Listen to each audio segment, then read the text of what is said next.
जिले से कोई ना कोई अतिथि शिक्षक आपके साथ आता है, आज भी आप आए हुए हैं, इस संदर्भ में क्या कहना चाहते हैं आप?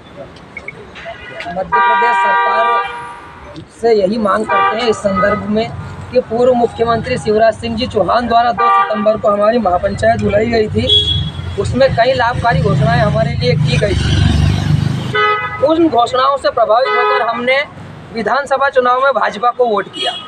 इसके बाद आचार संहिता लग गई, लोकसभा चुनाव आ गया। बीजेपी के मंत्री विधायकों के पास हम आदेश के लिए गए, उन्होंने बोला कि आप लोकसभा चुनाव जितवा दो, आपके आदेश उसके बाद हो जाएंगे।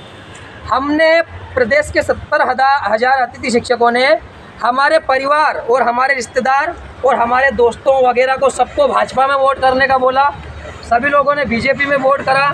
आप देख सकते हैं मोदी सरकार की कुर्सी हिल गई थी, लेकिन मध्य प्रदेश में 29 की 29 सीटें लोकसभा चुनाव में मोदी जी के पक्ष में हमने जीता कर दी। इसके बाद महाराज ज्योतिरादित्य सिंधिया जी ने कहा था कि मैं आपके लिए सड़कों पर उतरूंगा, आपकी तलवार और ढाल बनूंगा, लेकिन वो चुनाव जीतकर केंद्र में मंत्री बन गए। शिवराज सिंह चौहान जी चुनाव जीतकर केंद्र में मंत्री बन गए। अतिथि शिक्षक आज भी सड़क पर है। विगत 15 दिनों से डीपीआई के सामने 3 जिलों के अतिथि शिक्षक आकर अपना धरना प्रदर्शन कर रहे हैं। शासन प्रशासन के सामने हमने घुटने टेक दिए, लेकिन क्या ऐसा नहीं लगता आपके साथ छलावा हुआ है सरकार? बहुत बड़ा छलावा कर रही है सरकार। क्या मालूम कि उनकी घोषणाएं सिर्फ हमारे वोट कबाड़ने के लिए थी। वैसे इस प्रदेश के जो शिक्षा मंत्री हैं, उनसे हमारी चर्चा हुई है, वो बहुत ही सकारात्मक व्यक्ति हैं। पूर्व मुख्यमंत्री शिवराज सिंह जी चौहान ने भी कहा है कि मेरे द्वारा जो घोषणाएं की गई उनको मैं अमल में लाऊंगा। सिंधिया जी ने भी यही कहा है, लेकिन कब लाएंगे?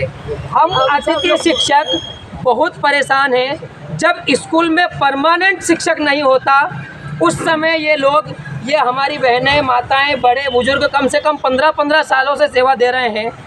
जब परमानेंट टीचर नहीं होता तब ये लोग सेवाएं देते हैं, उम्र दराज हो जाते हैं, और परमानेंट टीचर आने के बाद एक झटके में इनको दूध में से मक्खी जैसे निकाल के बाहर कर दिया जाता है।